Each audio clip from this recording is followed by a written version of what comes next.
আপনারা দেখলেন যে ওরা তো শিক্ষা প্রতিষ্ঠান চালু করে বদলে এই আমাদের তো প্রত্যেক বাংলা প্রত্যেক ওয়ার্ডে গ্রামে আসলে প্রতিষ্ঠান প্রতিষ্ঠিত করতে হবে। আল্লাহ তার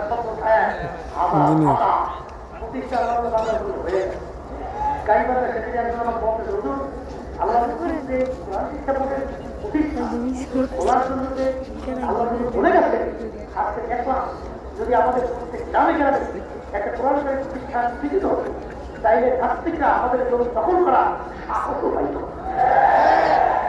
ঠিক কিনা?